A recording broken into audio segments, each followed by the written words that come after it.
तो चलिए शुरू करते हैं हमारी आज की कहानी। मेरा नाम सोनम है।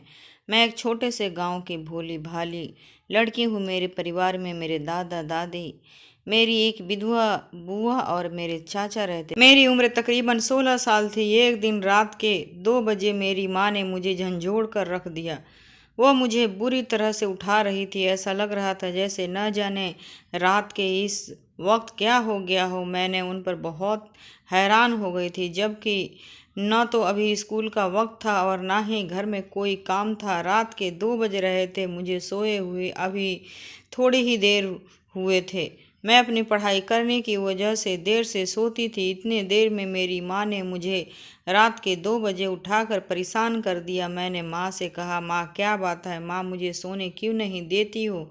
मगर माँ मुझे बार बार ही कहे जा रही थी कि उठो, जाओ, तुम मुझसे कुछ बात करनी है। मैं गुस्से में उठी और कहने लगी, जी बताइए क्या बात करनी है आपको रात के इस वक्त मुझसे? सुनो बेटी, तुम्हें मेरे साथ चलना पड़ेगा। मैं घबराते हुए माँ से कहने लगी, मैंने माँ कहाँ चलना पड़ेगा? वह भी रात के इस वक्त? मुझे बहुत नींद आ रही थी। माँ कहने लगी, चुप करो, धीमी आवाज में बात करो, ज़्यादा तेज बोलने की ज़रूरत नहीं। तुम्हें अभी इसी वक्त मेरे साथ चलना होगा, वरना तुम सारी उम्र मेरी शक्ल देखने की तरसती रहोगी। मैं माँ की यह सारी बातें सुनकर होश में आ गई। अब तो मेरी नींद भी उड़ चुकी थी। मैंने माँ से कहा, माँ आप कैसी बातें कर रही हैं? आखिर क्या हुआ है? माँ ने मुझसे कहा, ज़्यादा बातें मत करो और तुम मेरी माँ बनने की कोशिश भी मत करो। मैं तुम्हारी माँ हूँ, तुम मेरी माँ नहीं हो जो मुझसे इतने सारे सवाल जवाब किए जा रही हो। अगर चलना हो तो जल्दी उठो और खड़ी हो जाओ। अपना सामान पैक करो और मेरे साथ चलो, वरना दोबारा तुम मुझे देखने को भी तरस जाओगे। फिर रहना अपने दादी और अपनी बुआ के साथ, जो तुमको इंसान ही नहीं समझती। तुमने देखा है ना उनका व्यवहार तुम्हारे साथ कैसा रहता है। मैं इन सब बातों से तंग आ गई हूँ। अब चलो, अगर मेरे साथ चलना चाहती हो तो जल्दी से उठ जाओ। माँ की बातें सुनकर मैं काफ़ी सहम गई। मैंने माँ से कहा, माँ मुझे कहीं नहीं जाना और अगर आपको जाना है तो आप जा सकती हैं। माँ ने कहा, ठीक है, तुम यहीं रहो, इसी घर में ही मरती रहो। इसी दिन के लिए मैंने तुम्हें पैदा किया था। आखिर यही सब सुनने के लिए तुम अपनी माँ से बात नहीं मान सकती, तो तुम यहीं रहो। माँ यह कहकर बहुत गुस्से में अपना सामान पैक करने लगी। मैं हैरान होकर उन्हें देख रही थी। मैंने माँ से कहा, मैं अभी बाहर जाकर सबको बता देती हूँ कि माँ इस घर से भाग रही है। मैं माँ की धमकी देने लगी। मेरी धमकी सुनते ही माँ ने अपने हाथ में चाकू उठा लिया और कहने लगी, ठीक है, जाओ और जाकर सबको बता दो कि मैं इस घर से जा रही हूँ और मैं अपनी जान ले लूँगी। अगर तुम्हें अपनी माँ की जान की फिक्र है तो चुपचाप यहीं बैठी रहो। अगर मैं तुम्हें लेकर नहीं जा रही तो इसका मतलब ये नहीं कि तुम यहाँ बैठकर मेरे सामने उल्टी सीधी बातें करो। माँ की यह सारी बातें सुनकर मेरे दिमाग में एक अजीब सा ख्याल आया और मैंने अचानक ही उनसे कह दिया कि मैं भी आपके साथ चलना है।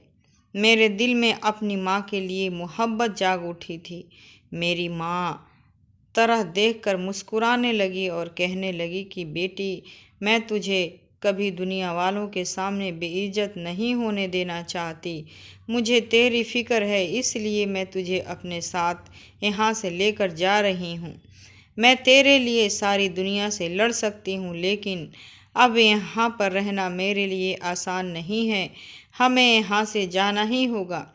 माँ बहुत अजीब तरह की बातें करने लगी थी। माँ कभी भी कोई भी फैसला कर लिया करती थी, लेकिन आज वह मुझे बहुत अजीब लग रही थी। आखिर हम लोग इस घर से जा रहे थे और हमेशा हमेशा के लिए जा रहे थे और हमें पता था कि हमारे जाने के बाद इस घर के दरवाजे हमारे लिए हमेशा के लिए बंद होने वाले हैं। जाहिर सी बात है, रात के इस समय एक माँ बेटी को, वह भी जवान बेटी को लेकर घर से चली जाएगी तो क्या दोबारा उसके ससुराल वाले उसे इस घर में कदम रखने देंगे? आप लोग तो इस बारे में जानते ही हैं, हमारे समाज में औरतों पर कितनी पाबंदियां लगाई जाती हैं और मेरी माँ इन सब पाबंदियों को ख़त्म करके मुझे अपने साथ लेकर मुझे ना जाने कौन सी जगह लेकर जा रही थी। लेकिन मुझे बस अपनी माँ की फ़िक्र हो रही थी। मैं जानती थी कि मेरी माँ मुझसे बहुत प्यार करती हैं। किसी तरीके से भी मैं अपनी वजह से माँ को दुख नहीं पहुँचाना चाहती थी। इसीलिए मैं तैयार होकर अपनी माँ के साथ खड़ी हो गई। मेरी माँ ने एक सफ़ेद चादर ली और उससे खुद को अच्छी तरह से ढक लिया और एक चादर माँ ने मुझे दी और कहने लगी कि तुम भी अपने आप को ढक लो। उसके बाद हम धीरे धीरे अपना सामान उठाकर घर से बाहर चलने लगे। माँ ने मुझसे कहा था कि किसी तरह का शोर मत करना, किसी को हमारे बारे में पता नहीं चलना चाहिए और हम पीछे के दरवाजे से घर से बाहर चले जाएंगे। मैं माँ से कहने लगी, माँ आप में इतनी हिम्मत कैसे आ गई कि आप रात के इस वक्त यहाँ से अकेली निकल रही हो? जब हम घर का दरवाज़ा खोल कर जा रहे हैं तो ज़रूर किसी न किसी को सुबह होते ही हमारे बारे में ज़रूर पता चल जाएगा।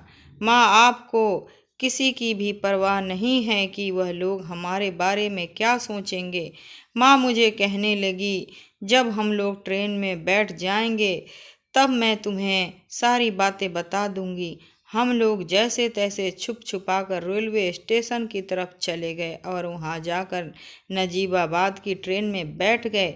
मैंने माँ से वही सवाल दोहराया। माँ कहने लगी, तुम्हें क्या पता, जिस दुनिया में तुम जा रही हो वहाँ पर हम दोनों महफूज रहेंगे।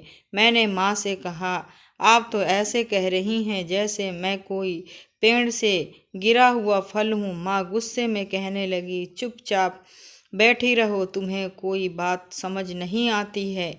मैंने माँ से कहा, माँ अब तो मुझे बता दो कि हम कहाँ जा रहे हैं। माँ मुझे कहने लगी, तुम्हें नहीं पता सोनम, तुम्हारी बुआ ने क्या कर रखा था। वह मेरी जान लेना चाहती हैं, इसीलिए कि तुम्हारे पिता यहाँ नहीं बल्कि दूसरे देश में काम करते हैं। तुम्हारे पिता ने वहाँ पर दूसरी शादी कर ली है। यह लोग मुझे मारकर उस दूसरी औरत को यहाँ पर रखना चाहते हैं।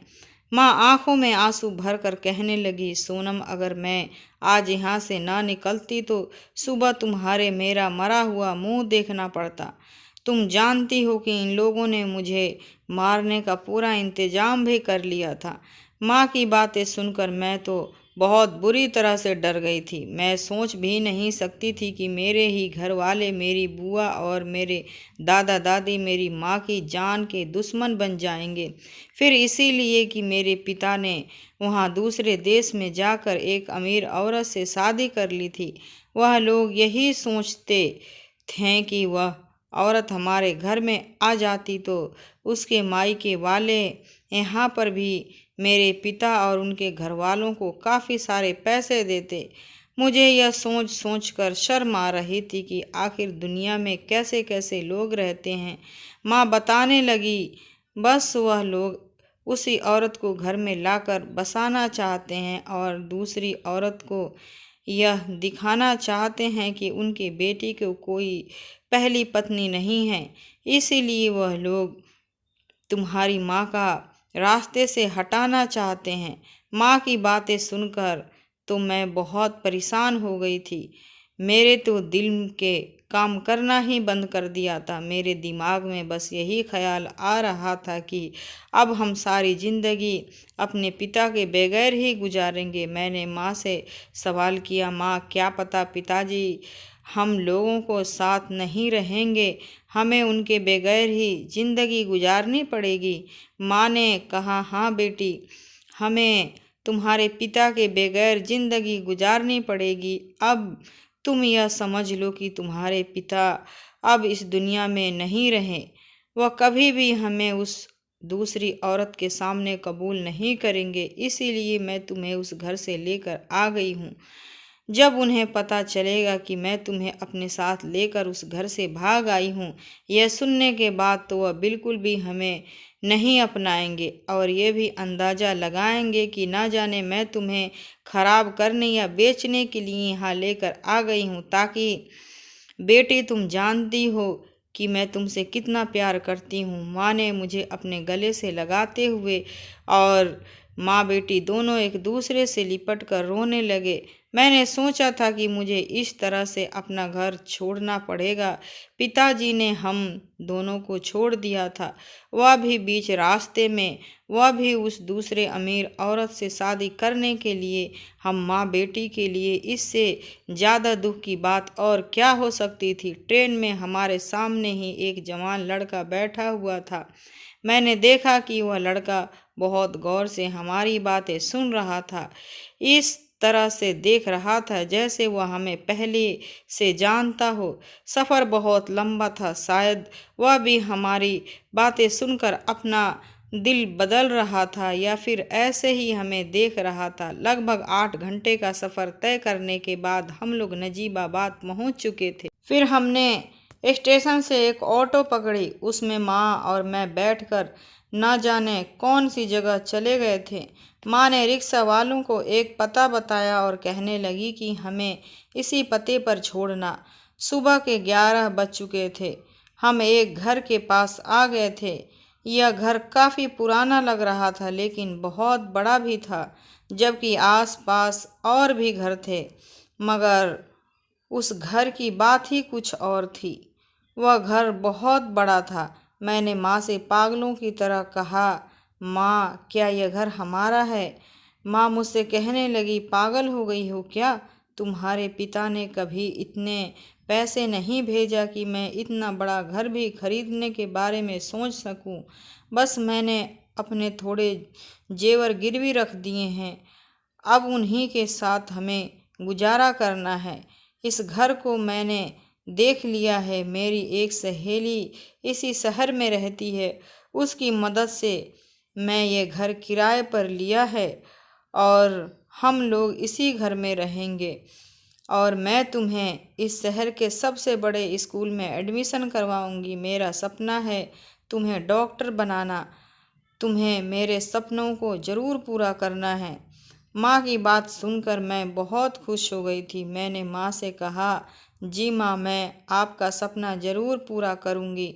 माँ ने मुझे बहुत प्यार किया और हम उस घर में दाखिल हुए। मैं सोच रही थी कि कम से कम उस घर से तो यही माहौल अच्छा था।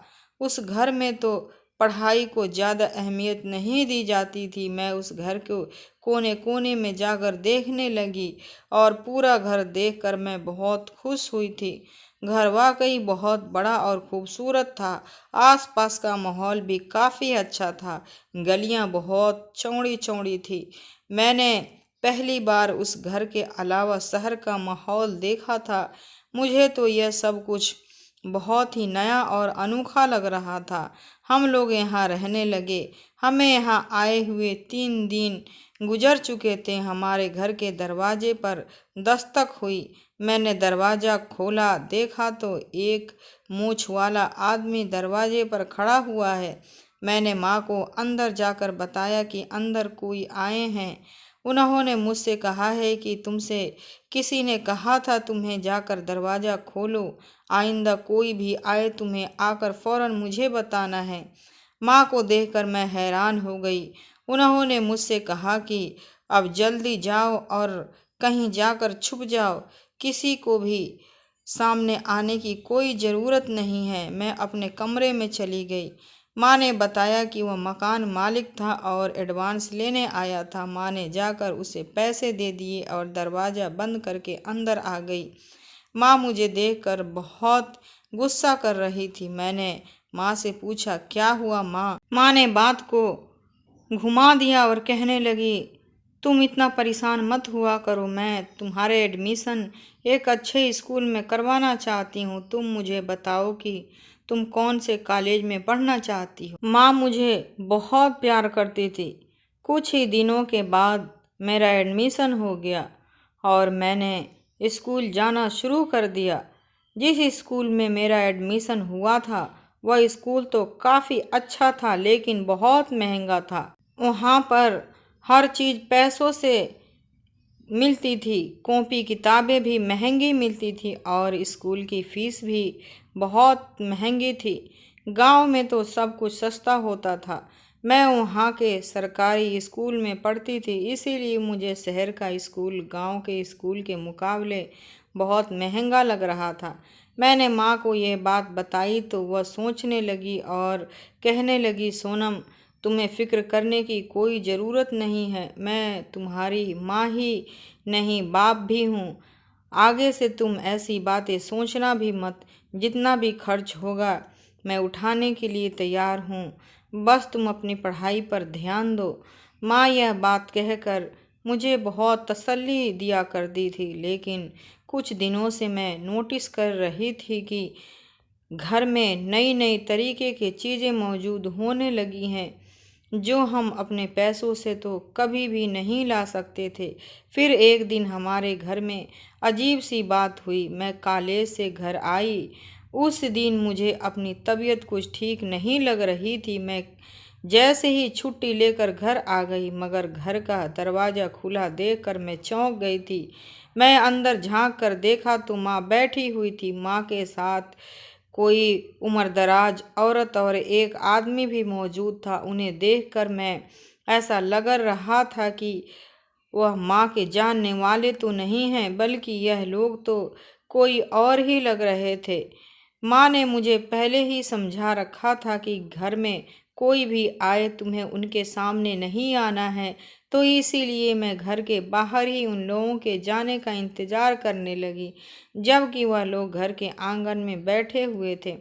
मैं काफ़ी देर तक इसी तरह बाहर खड़े खड़े, मेरी मोटी टांगों में अब दर्द शुरू हो गया था, लेकिन माँ ने तो मुझे बहुत सख्ती से मना किया था कि कभी भी मैं किसी के सामने न आऊं। अगर मैंने इस तरह की कोई भी गलती की तो हमारा यहाँ रहना मुश्किल हो सकता है। तो उन लोगों के जाने के बाद मैं घर के अंदर गई। मैंने माँ को सारी बात बता दी। माँ ने मुझे अपने गले से लगाते हुए कहा, अरे बेटी, तुम हर बात को अपने सर पर सवार मत किया करो।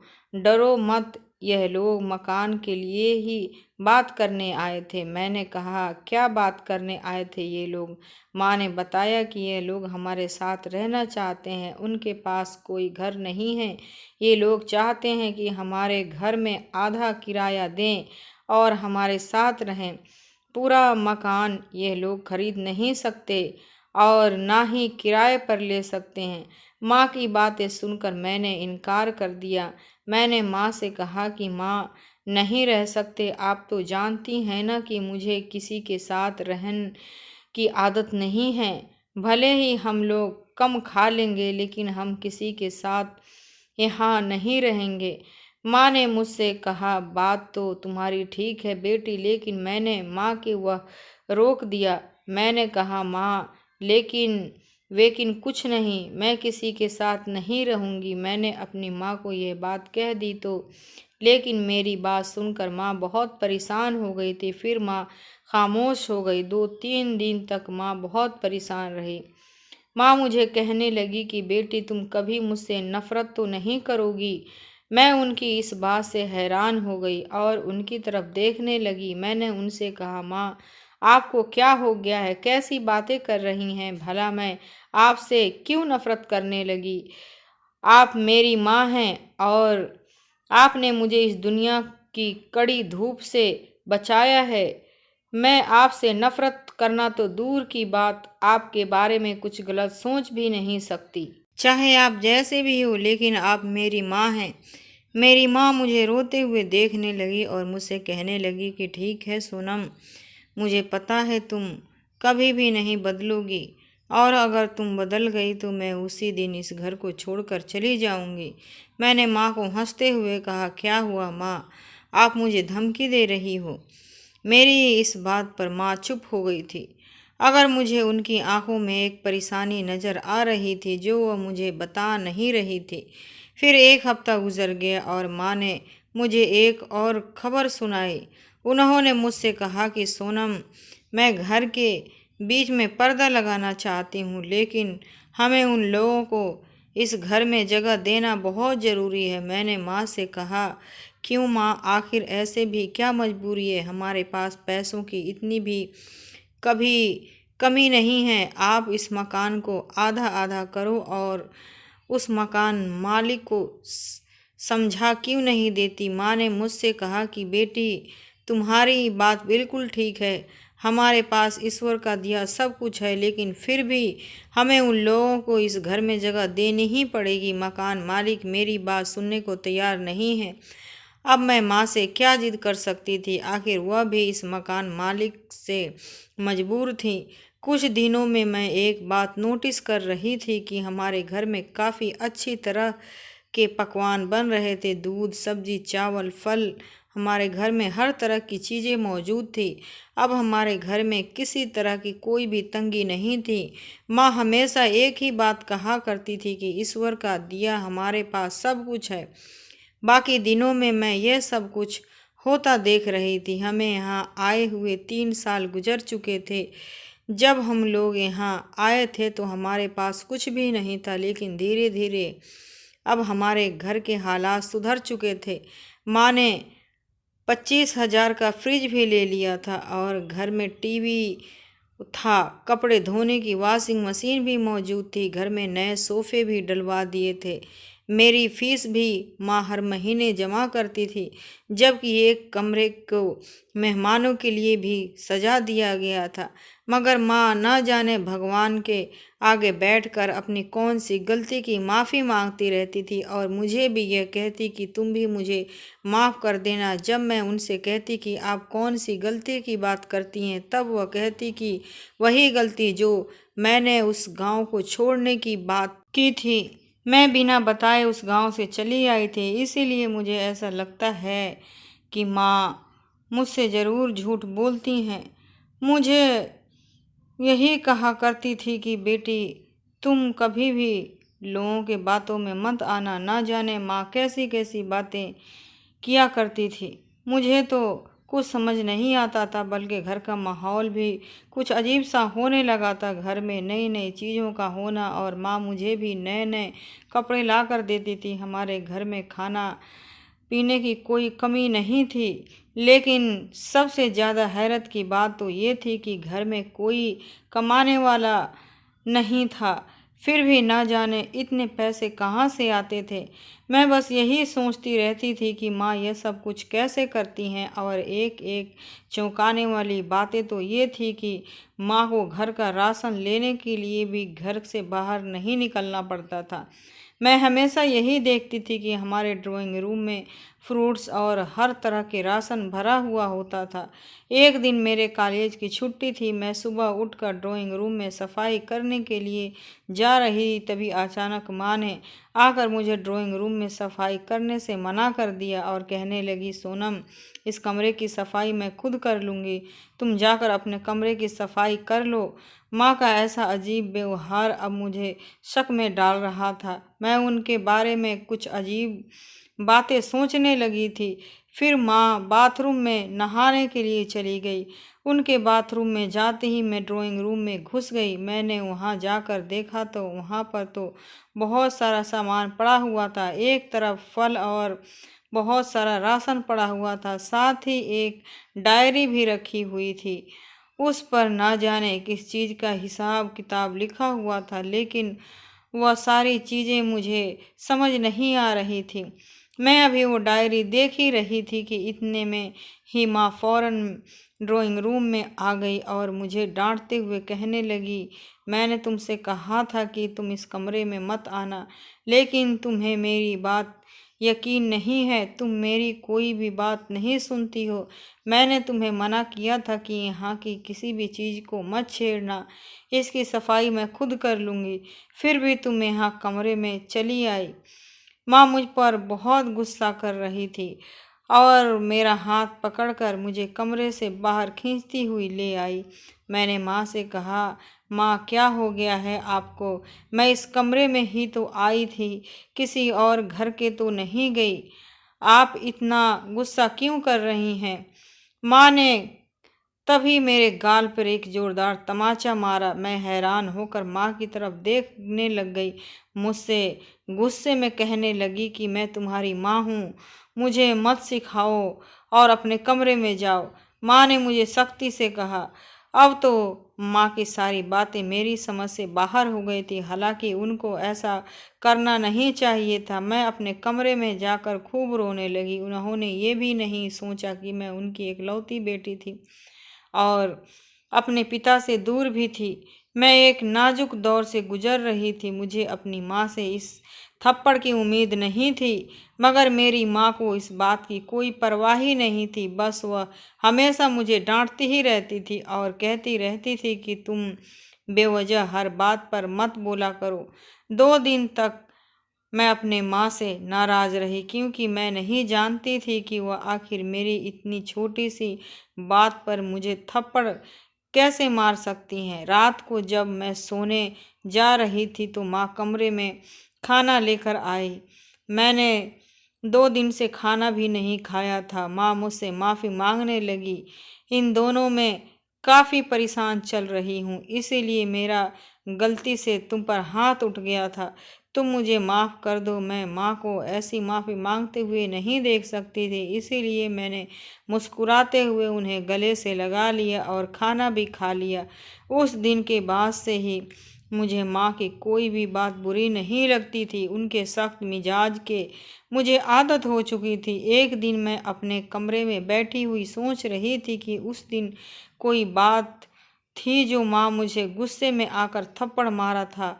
कोई तो बात है जो उनको मेरे परेशान कर रही हैं, वरना कोई भी माँ अपनी बेटी को एक कमरे में जाने की वजह से थप्पड़ क्यों मारेगा? ना जाने वह किस बात से परेशान है। वह अपनी परेशानी मुझे बताती भी तो नहीं है, हर वक्त किसी गहरी सोच में डूबी रहती हैं। जब मैं उनसे बात करना चाहती हूँ तो वह चौंक जाया करती हैं। माँ ने कुछ दिन बाद घर के बीच में पर्दा लगा दिया था। मैंने माँ से पूछा, ये बात क्या है? तो वह कहने लगी कि मकान मालिक ने सख्ती से कह दिया है कि इस घर में एक किराएदार भी हमारे साथ आकर रहेंगे। मैंने माँ से कहा, माँ आपने उस मकान मालिक से ये नहीं कहा है कि उसको पूरे मकान का किराया देते हैं, तो फिर क्यों इस घर में कोई और आकर रहेगा? माँ कहने लगी, मैंने उस मकान मालिक को बहुत समझाने की कोशिश की थी, लेकिन वह मान ही नहीं रहा। उसने मुझसे कहा कि तुम चाहो तो किराया आधा कर सकती हो, मगर ये लोग यहीं इसी घर में रहेंगे, क्योंकि उस मकान मालिक के रिश्तेदार हैं। और वैसे भी मोहल्ले वाले का कहना है कि वह अजनबी लोगों को अपना मकान किराए पे नहीं दे सकते, इसीलिए वह उन लोगों पर भरोसा करके उनको हमारे घर पर ही रखना चाहता है। मैंने माँ से कहा, उसके रिश्तेदार आ ही क्यों रहे हैं? जहाँ पर रहते हैं वहीं रह सकते हैं। माँ मुझसे कहने लगी, बेटी यह उनका आपसी मामला है। अब यह हमारा घर होता तो हम इसमें अपने हिसाब से रह सकते थे, जबकि यह किराए का मकान है तो हमें इसमें कुछ नहीं कर सकते। मैंने माँ से कहा, माँ हम इतने वक्त से इस मकान में रह रहे हैं, फिर भी उस मकान मालिक ने हमारी बात नहीं मानी। इस बात पर माँ ने नज़रें झुका ली और धीमी आवाज़ में कहने लगी, हाँ पता नहीं लोग हमें क्या समझते हैं। कुछ लोगों को लगता है कि हम यहाँ रहने के काबिल नहीं हैं। मकान मालिक कहता है कि तुम लोग ये मकान छोड़कर चले जाओ, या तो फिर अपने साथ किसी और को भी रखो, वरना तुम लोगों को इस घर से निकाल दूंगा। यह बातें सुनकर तो अब मुझे माँ पर ही शक होने लगा था, क्योंकि आज तक मकान मालिक हमारे घर पर नहीं आया था और ना ही उसने हमसे आकर किराया मांगा था। माँ हर महीने उसके घर जाकर किराया देकर आती थी, मगर फिर भी वह ऐसी बातें कर रहा था, जबकि ऐसी बात करने का उसका कोई मतलब भी नहीं बनता था। खैर, मुझे अपनी माँ पर यकीन नहीं आ रहा था और ना ही उस मकान मालिक की बात पर। मैंने माँ से वादा किया और कह दिया कि मैं आपको कभी शर्मिंदा नहीं होने दूंगी। जैसे भी हुआ मैं इस घर में गुजारा कर लूंगी। माँ ने मेरा माथा चूमा और मुझे बहुत सारा प्यार करने लगी और कहने लगी, बस मंजू, अगर हम लोग यहाँ कुछ साल और रहे तो हमारे पास इतना सारा पैसा इकट्ठा हो जाएगा, उसके बाद हम अपना घर भी खरीद लेंगे। मैं माँ से कहने लगी, क्यों, इस घर में ऐसा क्या है कि हमारे पास पैसा इकट्ठा हो जाएगा। मेरी बात सुनकर माँ घबरा गई, जैसा उसके मुंह से ये बात गलती से निकल गई हो। उन्होंने मुझसे कहा कि कुछ नहीं बेटी, तुम अपनी पढ़ाई पर ध्यान दो। माँ यह बात कहकर चली गई, लेकिन मुझे अजीब सा महसूस होने लगा था। थोड़ी ही देर बाद माँ ने उस पर्दे को दीवार से लगा दिया और फिर दूसरे किराएदार आकर हमारे घर में ही रहने लगे। अब हम आधे घर में रहते, जबकि हमसे पहले भी पूरे घर में घुमा फिरा करती थी। लेकिन अब माँ ने मुझे सख्ती से मना कर दिया था कि अब तुम सीधे ही कॉलेज से अपने कमरे में घुस जाया करोगी। अपने कमरे में भी से बाहर मत आना। मैं खुद खाना बनाकर तुम्हारे कमरे में लेकर आ जाया करूँगी, क्योंकि अब ये हमारा किचन भी एक होगा।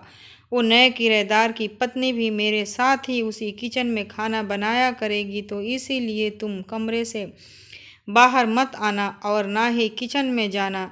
अगर तुम्हें कुछ पीना चाहिए तो मैं तुम्हें ला कर दूंगी।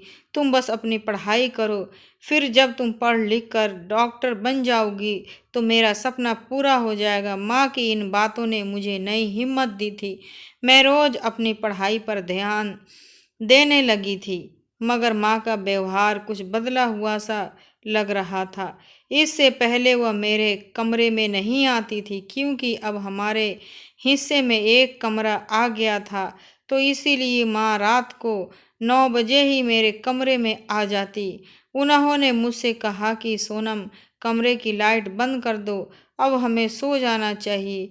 मैं माँ से कहने लगी, माँ आप तो रात के 11 बजे तक जागती हैं। मैं हैरत से माँ से कहने लगी। माँ ने मुझसे कहा कि हाँ, मगर मुझे आज जल्दी नींद आ रही है। मैंने लाइट बंद कर दी। माँ ने मुझसे कमरे की लाइट तो बंद करवा दी थी, लेकिन वह खुद सो नहीं पा रही थी। कमरे में अजीब खटपट की आवाज़ें आ रही थी, जैसे कोई इधर से उधर कोई चीख रहा हो। मैंने माँ से पूछा, माँ यह कैसी आवाज़ है? तो माँ मुझे डांटने लगी, कहने लगी, तुम अपने काम से काम रखो। क्यों, क्या परेशानी है? मैं कुछ भी करूं? मैं डर के मारे खामोश हो गई थी। थोड़ी देर के बाद मुझे अपने बेड के नीचे कुछ अजीब सा महसूस हुआ। मैंने अंधेरे में ही महसूस करते हुए अपने बेड के नीचे हाथ लगाया, तो मुझे ऐसा महसूस हुआ कि बेड के नीचे कोई ठंडी ठंडी चीज़ है। मैंने हाथ लगाकर इस चीज़ को और ज़्यादा महसूस करने की कोशिश की, लेकिन माँ ने मुझे एकदम डांट दिया और कहने लगी कि क्या कर रही हो, इतने रात हो चुकी है, आराम से सोया नहीं जाता तुम्हें? मुझे समझ नहीं आया कि माँ को आखिर कैसे पता चला कि मैं अपना हाथ नीचे कर रही थी। मैं हैरान हो गई थी, लेकिन फिर मैं सो गई। 2 दिन बाद मैं इस बात को भूल चुकी थी। अब तो माँ रोज ही रात होते ही मेरे कमरे में आकर रहने लगी। चलो, तुम बहुत पढ़ लिया, अब तुम अपनी किताबें बंद करो, ताकि मैं कमरे की लाइटें बंद करूं और हम सो जाएं। वैसे भी अब बिजली का बिल भी बहुत ज़्यादा आने लगा है। मैं इसीलिए भी हैरान होती थी कि माँ ने कभी मुझे पढ़ने के लिए मना नहीं किया था, चाहे मैं कितनी भी रात तक पढ़ाई करती थी। बल्कि वो तो हमेशा यही कहा करती थी कि तुम अपनी पढ़ाई पर ध्यान दो, मगर अब तो वह मुझे पढ़ने ही नहीं देती। रात को 9 बजे ही फौरन वह कमरे में आकर लाइट बंद करवाने को कह दे जाया करती हैं और कहती थी कि मुझे नींद आ रही है, मैं सोना चाहती हूँ, जबकि पूरी रात वह सोती भी नहीं थी। मुझे भी महसूस होता था कि माँ जग रही है। मगर माँ ने कभी मुझे इस बात का एहसास नहीं होने दिया। एक दिन मैंने सोचा कि आज मैं अपने कमरे में मौजूद सारी चीज़ों को चेक करूँगी, चाहे आज माँ को अच्छी लगे या बुरा लगे।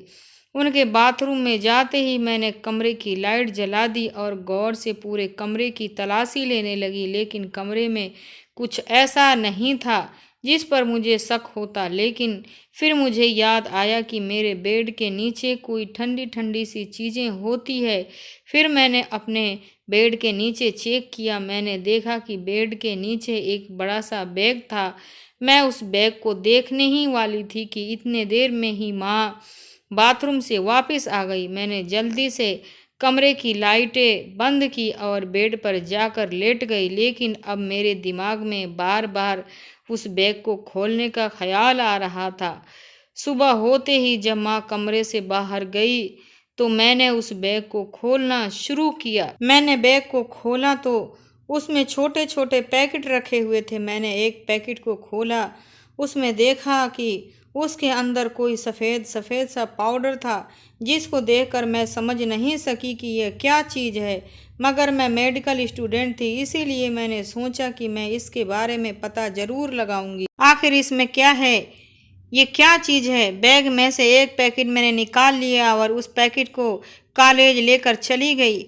उस पैकेट में क्या था मैं नहीं जानती थी। मैं जाकर वहाँ पैकेट अपने टीचर को दिखा दिया। मेरे हाथ में वह पैकेट देखते ही वो चौंक गई और कहने लगी कि यह क्या, तुम्हें कहाँ से मिला।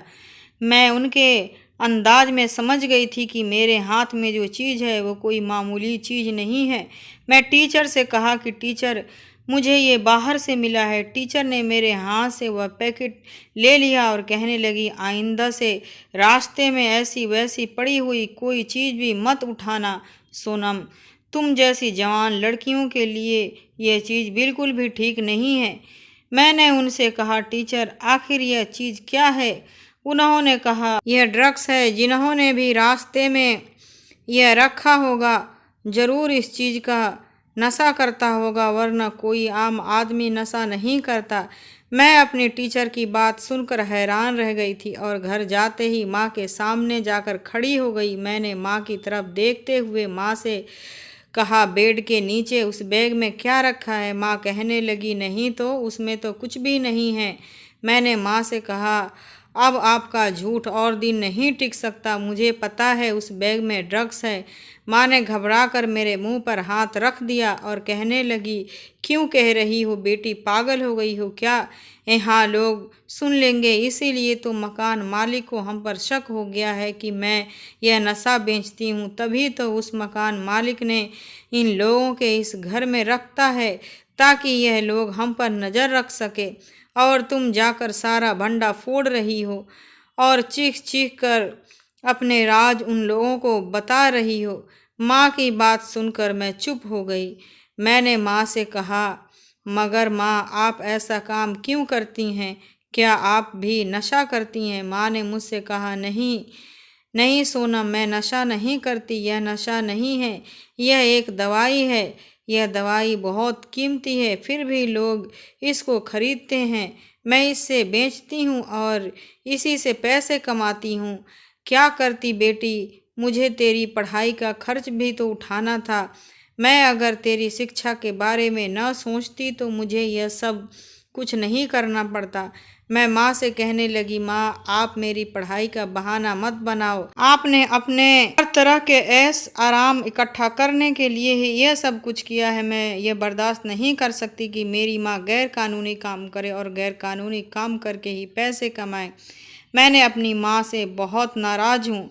मैंने कॉलेज जाना भी छोड़ दिया। मैंने अपनी माँ को 5 दिन का समय दिया। अगर वह यह काम नहीं छोड़ देती तो मैं उनके साथ इस घर में नहीं रहूँगी, और अगर उन्होंने इस काम को नहीं छोड़ा तो मैं घर में और माँ को छोड़कर चली जाऊंगी। मेरी माँ इस धमकी से काफ़ी डर गई थी। उनका कहना है कि अगर यह गैर कानूनी काम करना बंद कर दिया तो मेरी पढ़ाई भी रुक जाएगी, लेकिन मैं नहीं चाहती कि मेरी माँ की बदनामी हो, लोग उनको गलत समझें।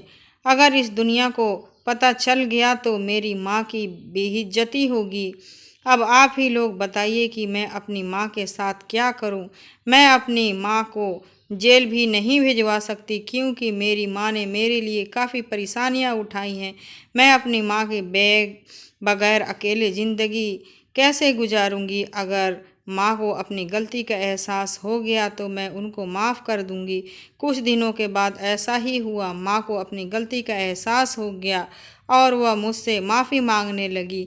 मैंने माँ से कहा, हम इज्जत से पैसे कमाएंगे। मैं कोई छोटी मोटी जॉब करके अपनी पढ़ाई का खर्च खुद उठा लूँगी। आपको फ़िक्र करने की कोई ज़रूरत नहीं है। लेकिन अब सवाल था कि हम इतने सारे पैकेट का क्या करते। रात के वक्त हमने उन सारे पैकेट को पानी में बहा दिया ताकि किसी को पता ना चल सके।